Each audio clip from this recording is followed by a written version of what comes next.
Hi, everyone. Welcome back to Manufacturing Roundtable Podcast. I'm Eric Ciampoli, and today I'm joined by someone who spends his time uncovering opportunities that many businesses overlook.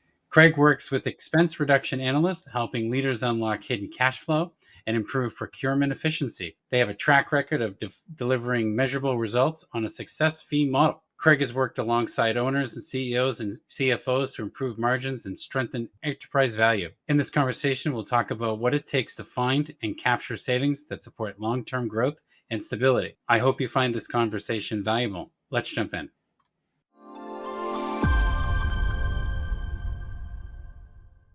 Hi, I'm Eric Ciampoli, host of the Lean Leadership Roundtable, and today we have a wonderful guest to share some information and insights with you. His name is Craig Bartner of ERA. They focus specifically on saving your business money. Craig, thank you for joining us today. Oh, it's a pleasure, Eric, and I've known you for a number of years, so I'm so happy that you've provided both of us this opportunity to chat today. Fantastic. I look forward to it. So, Craig, tell me a little about who you are, what you do, why you do it, and who you do it to. Sure. Okay. Hi, my name is Craig Bartner. I'm a licensee. I work with a company by the name of Expense Reduction Analyst, now known as ERA or the ERA Group. We help businesses optimize their expenses, whether those businesses are in professional services, manufacturing, which is Eric's specialty, healthcare, higher ed, or nonprofit. Why we do this is that all businesses, large and small, are wonderful at managing their top line of strategic costs, but sometimes the non-core or tactical costs, or what our accounting friends call the G&A cost, the general administrative cost, are not properly managed because of simply time and resources allocation. Time and resources. Yes, everybody loves to save money, right? Everybody loves the money. So why I do it is because businesses or organizations sometimes don't know what the power of their purchasing is and how, if they optimize that, it can be a strategic boon to their bottom line or to their budget. So I do this because at the end of the day, Eric, I'm helping organizations find money, found monies, their own monies. And if that doesn't excite you, then I don't know what a better gambit is to help companies find their own monies, particularly in the higher interest rate environment that we're now sharing, where cost of capital is anywhere from 8 to 10% for small to mid-sized businesses. Don't forget all the other headwinds that everybody's facing, including businesses, tariffs, just random overall general costs are going up all around us. And you're so right. So at the end of the day, I can talk about a lot of thrilling things on this call, but I provide budget, incremental budget that's already within your company or organization, but we can extract it without, importantly, jeopardizing or the product or service. Remember, cost cutting is meaningless if it demeans your product or service. The key here, the tangent being not an engineer, but that tangent where you can optimize costs while maintaining or improving the product or service. That's what we're trying to do on a daily basis and have for over 15 plus years. Fantastic. So with all that said, question for you, Craig. Tell us what you've been focused on lately at the ERA Group and what's your overall approach to this focused endeavor? Sure. So before we start, I think knowing our tagline, our two credos, would help this conversation. At the end of the day, we provide value through insight, and I'll go deeper into that. And we have a very simple model because we work on a contingency fee basis, which is very client friendly, obviously. No savings, no fees. So we're all about finding savings or monies for your organization. Value through insight. Eric, you mentioned tariffs and the increasing costs, whether it be tariffs or healthcare benefits or now cybersecurity. Who had an insurance premium of $50,000 to $250,000 or more in their budget 5 years ago for cybersecurity? Yeah, and if you don't have it, you're paying ransoms and recovery fees. So these are costs of businesses that every businessman knows that tariffs or cybersecurity costs or insurance costs are going up. And we become, and there's margin pressure. So we become an advocate for them to find monies in part of their expenses that they might not have the time, resource, and expertise to scope out. So we're a great fit for a proactive business owner, CFO, or CEO. Fantastic. Yeah, I hear you, Craig, because that's something we focus on too at ECIC. Two different perspectives. Can we cut your costs by improving your efficiency as well as scale your capacity so that you can make more with what you already have? And I think, Eric, we lean very heavily into the latter because you're making these expenditures, they're budgeted, but can we help you optimize them? Yeah. So, Craig, I'm sure you have a whole bunch of stories, experiences of how you got here, but in general, how did you make the move from your Wall Street background into ERA and cutting costs? Because it's a shift from making money to saving money. It's a really interesting cost, and I got caught up in the 2008 2009 recession. Won't name the firms I worked at, but both of them back in those days were adversely affected by the bubble. Uh, I quickly learned that there were one thing that I did really well as an institutional fixed income salesman, and I won't bore you with the definition, but basically I was working with very smart people internally, portfolio managers and traders, and extremely smart people externally, portfolio managers. And what was I, Eric? I was a conduit. And one of my favorite expressions, which I think I'm going to kill during this conversation, is the man upstairs gave you two ears and one mouth, and one should listen accordingly. So my business for 25 years on Wall Street was making sure my clients and my company both felt that they were building mutually beneficial businesses. And if we did that, then we wouldn't just do one fixed income trade. We'd become part of their daily, weekly, monthly, quarterly, annual infrastructure. And that's where growth came from. So I was all about relationship building, but in the financial services world.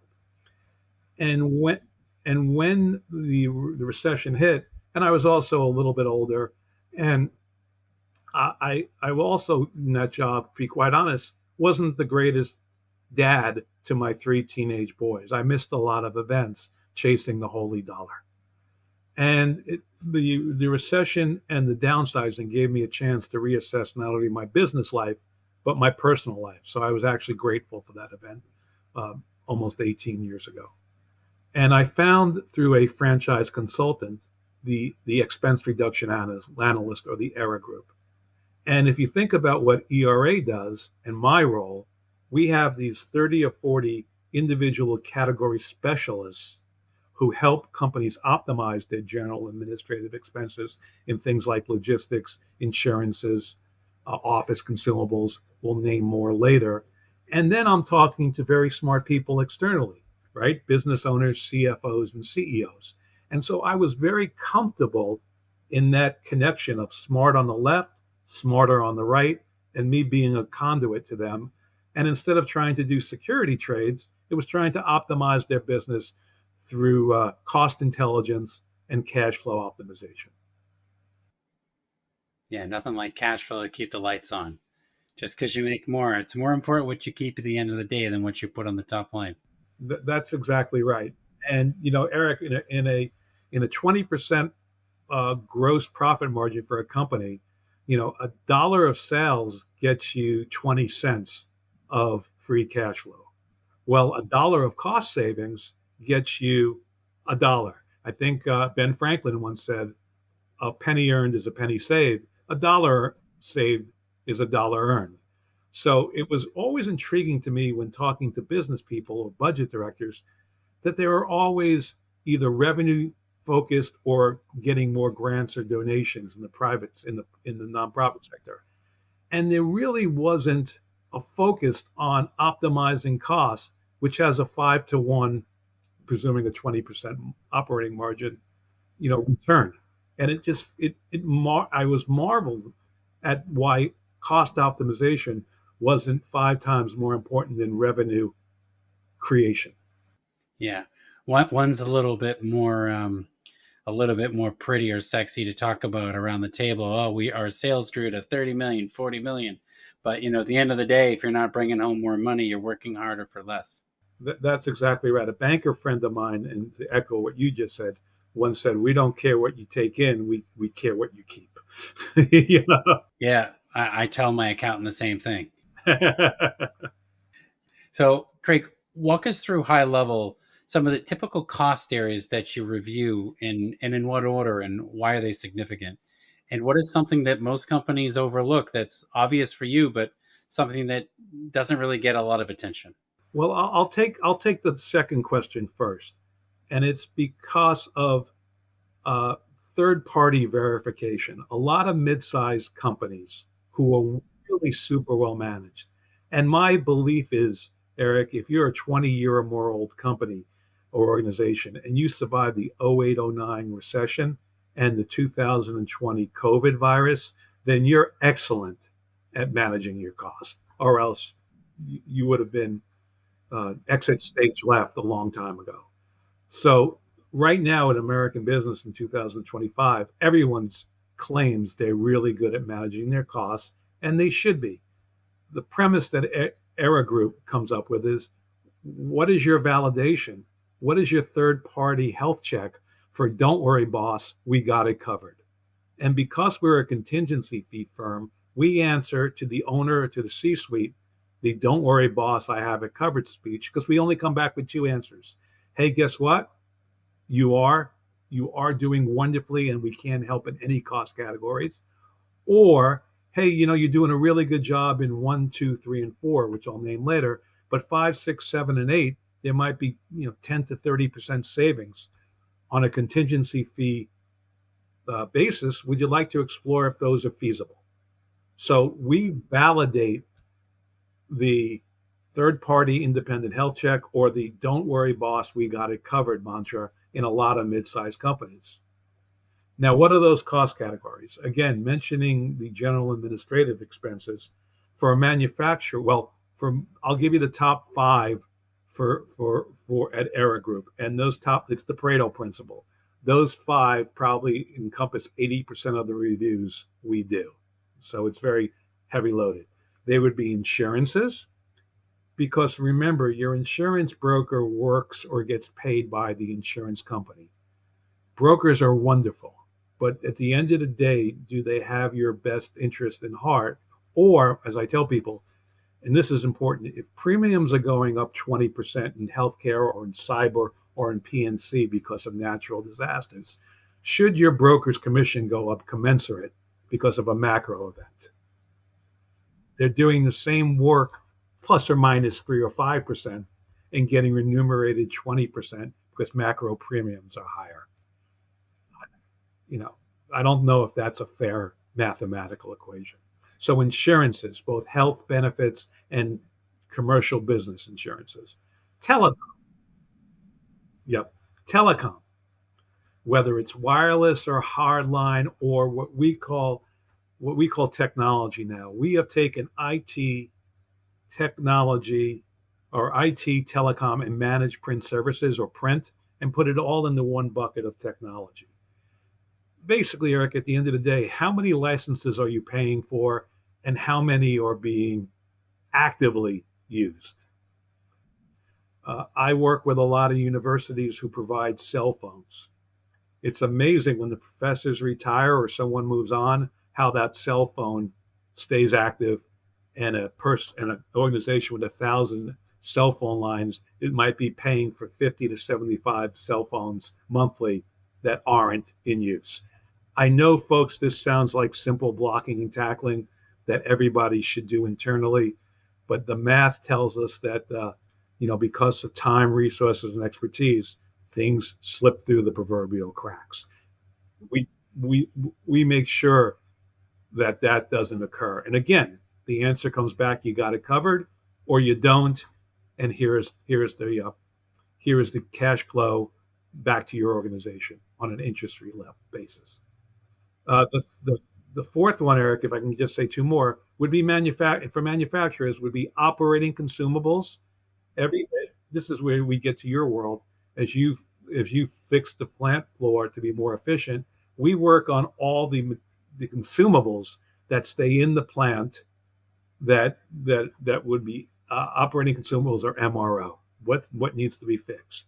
Springs, uh, packing tape, etc. Then we work on the packaging side. What goes out with the finished product? Shrink wrap, corrugated. Uh, Eric, I don't know if this is correct, but I have to assume that in the packaging world, boxes are corrugated and how they're constructed because the technology have gotten bigger, have gotten stronger and cheaper over the years. Technology. Yeah, there's machines now that makes boxes on demand now to match the exact size shape that you need to fit your item. They're expensive, but if you're making a lot of boxes or buying a lot, the most important part is the space factor. When you have to buy this corrugated in large volumes or trailer loads, it takes up aisles of your warehouse for flat boxes. Yep. So, Eric, one of the questions that we always ask, and again, we're not here to demean your vendors. They're trying to do the best possible job. But has your vendor come to you in if you're buying 5 or 6 stock corrugated boxes, when's the last time your dominant suppliers, number one and two, have come into you to tell you about a box that would do everything your current stock is doing, but might be cheaper and lower their payout? If you find that salesman, hire them forever. you know. So we kind of ask questions that might be, uh, you know, might be hard. We wear the black hat in the conversation with vendors. And what we're trying to do is optimize their services to you. We're not trying to fire vendors. We're trying to find the vendors that best fit your business profile today and in the future. I don't think that's a negative action. And then the third would be logistics, whether it's small package freight to LTL to full truckload to oceanic. Uh, Most companies use 3 to 5 folks, and they've used the same 3 to 5 folks for years, with maybe the top three taking 80% of the loads. Are those vendors still the best profile for your business? Again, seeing if there's a square going into a circle, trying to match your business to the best available vendors. And sometimes at companies, your procurement team or your logistics team doesn't have the time, resources, or expertise again to dig deep. We do that for you on a contingency fee basis. Sorry I rambled on, but I'm extremely excited about the work we've done and the work we will do in the future. And we sometimes get involved in that supply chain vendor that's providing a component and asking, like, well, okay, how are they making this part? Can we help reduce their costs so that you can cost share the savings so that you're getting the best deal, or finding more advanced customer or suppliers so that you can control your costs? Because if their costs are going up and they're not doing anything to help themselves and help you, you shouldn't be the victim of their lack of discipline and cost controlling on their side. Great vendors want to get engaged with these conversations with clients, because as the conversations go deeper and the relationship develops fuller, there's a greater chance to not only keep existing business, but win additional business. So the great vendors want to have the tough conversations, because at the end of the day, there's an opportunity for them to show their wares. Yeah, and in the long run, price doesn't always win. Reliability and relationships win. And again, Eric, that you and I have experienced this in our career. When you're a vendor where the client asks you, "I have another problem. Do you know somebody in your network that can help me?" Then you become more than a price commodity. You take yourself out of the salesman vendor. I provide a service. You pay me an invoice. You've now become a trusted advisor. And I can't believe how many times I've heard, "I want to be a trusted advisor." Having the conversations with your clients, learning their business, optimizing their business, whether it be from a process or a pricing standpoint, gets you to that step. Absolutely. Same works for us in our business models. You have an issue, our job is solving them. And if we can't solve it, we have a network that can assist. So, considering this nice intro, since your model is results based, how does that shape the way you work with your customers and build trust with them? That's a great question. It allows me to have an open and honest conversation with my clients, and it allows me to ask the following questions: Where do you think you're doing well? In other words, on these operating costs, both administrative and general, where is your team already spending the time? And allows me to ask candidly and honestly, where do you feel that they might be doing, a B plus job, or maybe not even getting into it. So my job is to find out where the cracks are in the procurement process of goods and services, not because the procurement professionals at that organization aren't outstanding, but there's been a mandate from senior management to spend their time in these 4 or 5 core operating categories. And then in maybe 5 to 10 others, good becomes good enough. So it allows me to have deep conversations about how do you buy stuff. Yeah. And the battle we have with the lean perspective is if you're chasing a large order discount percentages, what's the hidden cost of bringing in all that product, the space it consumes, the accountability, and then taking that disposable cash and turning it into a fixed piece of product that's on the shelf, slowly expiring. Yeah, Eric, I think if you haven't, I might introduce you to someone who does working capital management for manufacturers, who that's all they do, is working capital management, and it's a dynamic, wonderful conversation for manufacturers who really want to understand what a foot of floor space really means. And I know you do a wonderful job. Depends on how tall the ceiling is. Or how big the parking lot is, if you can rack a trailer there and get it in and out. Oh yeah, you don't need a permit to put shipping containers in the parking lot. You just need you pay the permit, the license fee to have a container, and it's much cheaper than warehouse space. And you got to figure out a way to get it in, and even if it just takes a retrofit. That's where we put all the should have been gone but won't go anywhere inventory. There's a cost to everything. Yeah, there's a cost to everything, but not all things are worth chasing, right? If you're really busy. So, Craig, what's one hidden cost that surprises many business owners? It's a great question, and I want to tell you, it's probably when we talked about MRO or operating consumables, and the reason is there's so many subcategories and vendors. If I can share a quick story with you, which I think will illuminate that point. One of my now long tenured customers, remember my engagement period, I'm sorry, is usually 3 years when we're actively monitoring the spend and creating savings. I've had a customer now for a client for 8 years. We've obviously landed and expanded with them. But how we got there was a new CFO into a family business who really was more numbers driven and not operationally savant yet. He very much is now today, 8 years later. And he was signing checks that he had no insight on. He was just, the invoice came, he paid it. And it was his best practice to take the owner's money and spend it wisely. And he had a knowledge gap, particularly in the operational side. And he asked me to come in, not to oversee the COO or the procurement team, but to provide him with the answer: are we optimizing our spending in these multi-million-dollar expenditures? Just for his own knowledge. And he got the blessing of the company's president for the simple reason was the cash flow that I provide increases profitability if it's not earmarked elsewhere, and enhances enterprise value. What owner wouldn't want that to happen? Right?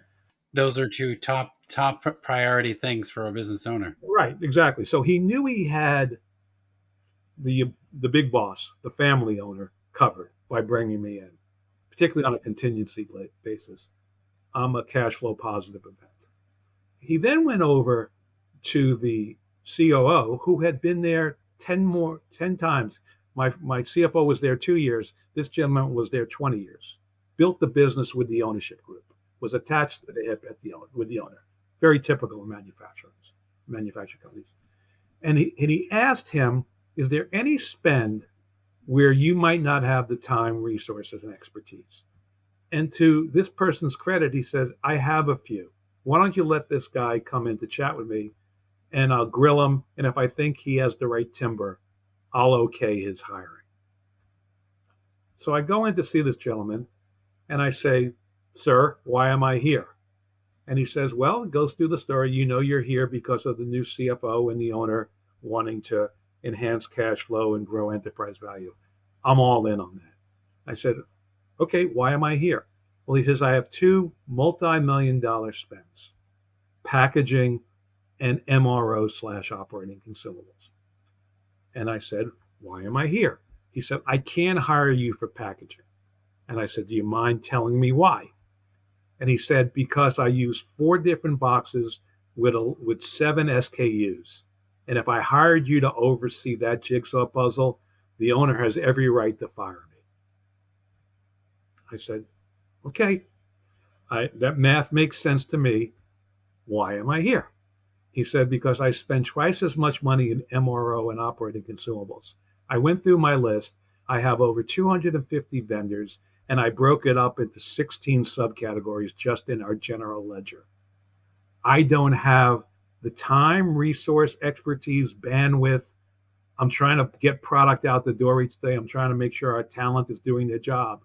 I don't have an inch of not mental capability, but time to dig deep into that. If you and your team want to come in and go through that and come back and share 50% of the savings with me when you're doing all the work, you're hired tomorrow. And we were, and we did well by him and the team, saved them about 17% on that expenditure, and were hired for numerous other categories. And just to put the cherry on top of the sundae, 6 years later, John hired me to review his packaging, his corrugated. Just because he had trust in our analytical process, and our success doesn't mean it's their failure. Yes, and you should be rebidding to keep your vendors honest every reasonable period to make sure the alliances you have are still the best ones for your business, like you said earlier. Because maybe your vendor is a great vendor, but their costs are creeping up because they're not doing a good job on due diligence on their side to control things. So you say, hey, the price is going up. Why? Well, our costs are going up. What are you doing to help yourself help me? Because we need vendors who are committed to the long-term relationship. And, there's nothing like a spark to a vendor is, hey, I got a better price somewhere. That usually gets them to pay attention to your account even more than they already did. And you just hit upon one of our hidden abilities. We create competitive tension in the marketplace. That's what we've done. We've created competitive tension, and we just make sure that that you have moved up the tier of your vendors' thoughts, that you're just not a given. You're proactive, to your point, Eric, a proactive co-businessman with their product and their business. And we always tell the vendors, the more you tell the clients what's going on in your business and why things are happening, the more they'll trust the process and work with you. If you just provide a product and present an invoice, you're setting yourself up to have a difficult conversation down the road. Mm-hmm. And I've learned in some situations, when your vendor gets to a certain size and scale and your business doesn't grow enough as respective to their overall balance sheet or sales, then you begin to kind of slide downwards on their priority list. So you call and ask for a favor, you're not at the top of the list because your vendor kind of outgrew you. So maybe it's time to start looking for a vendor a little bit on the smaller side that can meet your needs, where you're a more important part of their business. Eric, I think that's a brilliant point, and why you should talk to whether you have a multi-year contract, you should talk to your vendor midpoints of those contracts to make sure that the conditions that you started the relationship with are the same during the course of that commercial commitment. So, and I think it's a best practice to kind of review your vendors as opposed to your business. Has your product mix changed in the time that you've been under this contract or working with this vendor? Well, I'll tell you, most people will say, yeah, we've kind of discontinued one product, maybe have a new product. And again, I'm concentrating on manufacturing. Well, does your vendor know that? And can he help you optimize those decisions? They want to help if asked. They want to be part of your business decisions to make sure they're part of it. That's exactly right. They don't want, what's the old adage? It's what you don't know that hurts you as opposed to what you do. Yeah. So I love stories, Craig, and I want to hear one more. So can you describe a situation or an additional one where aligning incentives, success fee, unlock more cooperation? Yeah, absolutely. Uh, I'd like to talk to you a quick story because I'll go now to the healthcare or nonprofit sector, and we were recently hired a couple of years ago, and now we're coming to fruition in savings with a major mid Jersey charity that was affiliated with a major religious organization, and they had 54 locations. Whether it's uh, mothers and kids staying at the homes, spousal abuse staying at the home, or just low income folks who needed a place to turn over for a while. And basically, their staff could not optimally manage 54 locations in terms of uh, facilities management and food, getting for food was there, and making sure the places were clean. So they came to us.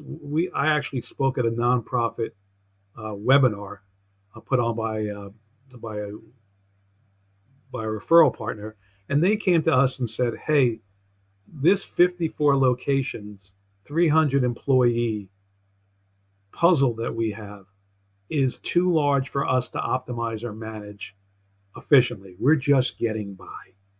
Can you dig a little bit deeper and find out how we can take our 7 county geographic location for these 54 locations and find one plumber, one landscaper, one roofer, one HVAC company?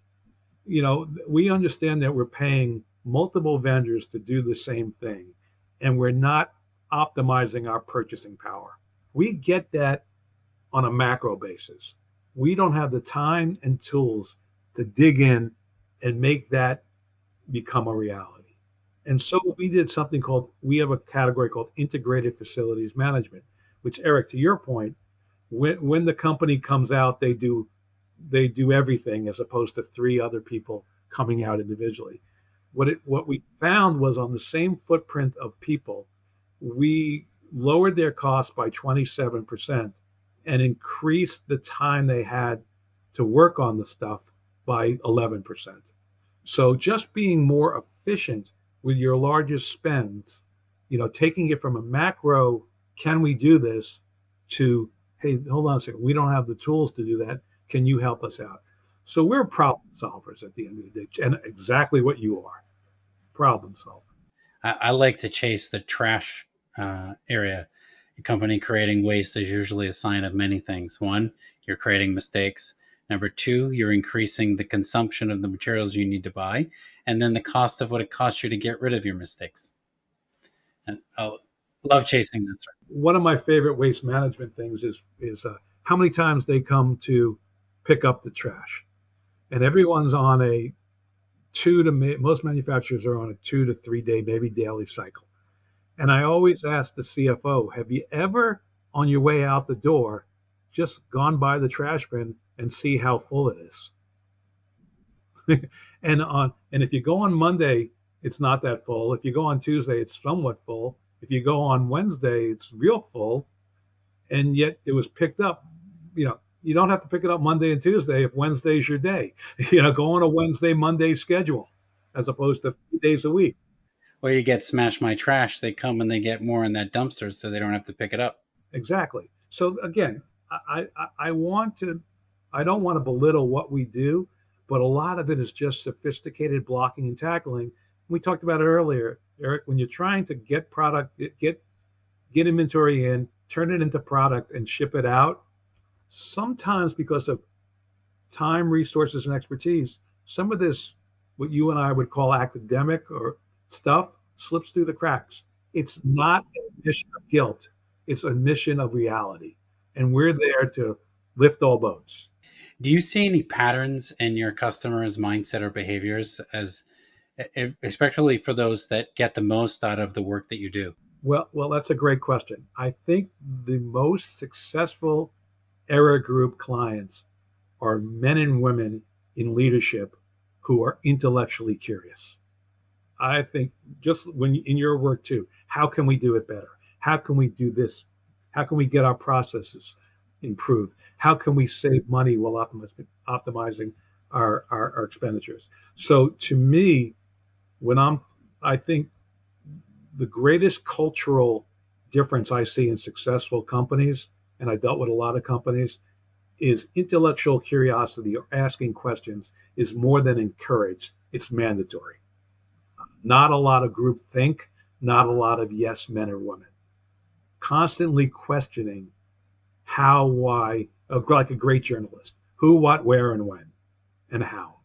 And the ever increasing burden of competition, both internally and externally. So intellectual curiosity is the greatest trait for me to work with. Yeah, that market competition. I have an analogy in a lot of my training slides that talks about, it doesn't matter if you're a gazelle or a lion, no matter which one. In the morning when the sun comes up, you better be running or someone's going to eat your breakfast. If you're not going forward, you're going backwards, right? Exactly. So, Craig, beyond the dollars, what other outcomes have you provided for your customers that's part of the extension of the value that you bring in your network and relationships? Sure. So I, because I'm dealing mostly with the CFO, because he is usually the one who's most most focused on improving cash flow. I am able with my network to bring him in resources that the Era Group doesn't have. We have about 20 or 30 cost categories, but there are things like economic R&D credits, tax incentives, sales tax audits that we're not experts in, that there are specialist firms in our business. Working capital management, if the CFO is interested in. So what I'm trying to do is from the working with the CFO or the owner, seeing if there are folks in my network over the last 15 years that I can bring in to help their business. I truly think Eric and ECI are one of those, I guess, going back to Robinhood, one of my arrows in my quiver that if I hear a problem, I can turn in. I mentioned earlier land and expand. And the reason I've landed and expanded with clients isn't so much as ERA, it's because I helped them other ways. And they said, hey, you thought about this. So I think for anybody in business, not to have a powerful network that can be of benefit to their clients or prospects is a huge miss. I agree. Yeah, if you have someone that needs to make more with less, that's my specialty. Well, Eric, when I first met you years ago, I said, an industrial engineer and one that's in manufacturing and has had the history and success that you have, you don't meet those at your prototypical networking meeting. I meet a lot of folks in business who do a lot of similar things. I haven't met a lot of Erics and ECI. So unique and talented is a great mixture. I appreciate that. So, Craig, in closing, our reflection here is, what's one piece of advice that you would give to leaders looking to undercover savings? Let me reset that. So our closing reflection is, reset. Craig, so what's one piece of advice you would give leaders looking to uncover savings without compromising performance? Be again, I'll go back to be intellectually curious. Try to figure out if there are different ways to meet your goals that might both optimize your people and your product. People want to work with folks who mentally challenge them and make them better at what they do. There's no reason why you should accept the status quo. It's called innovation. Especially since, like, you offer essentially a no commitment type of, hey, let me take a look. If I can find something, great. If not, that just proves that even we can't solve it, right? You mentioned years ago that I was on Wall Street. I always tell people I'm a free option, and you're supposed to take advantage of free options. Free options would be beautiful. So if someone wants to explore your services, how do they begin and how do they get in touch with you? Well, thank you for that. It's Craig Bartner. My email address is cbartner, Bartner, at Eragroup, ERAGROUP.com. Cell number, which is at my hip, 732-915-8546. And if you would like to do due diligence before calling me or contacting me, our website, and I hope you'll go on it, it shows the depth and breadth of our services, is www.eragroup.com. I invite you to go on that website or call me directly, or hopefully both. Great. Thank you so much, Craig, for sharing that. And thank you, everyone, for joining us today. You can find us on YouTube and on Spotify. Please go there. We appreciate you for listening. Please connect and subscribe for new episodes. There'll be many more coming out in the next couple of weeks, and we look forward to meeting all our listeners again. Thank you so much, Craig. Thank you, Eric. Greatly appreciate the time.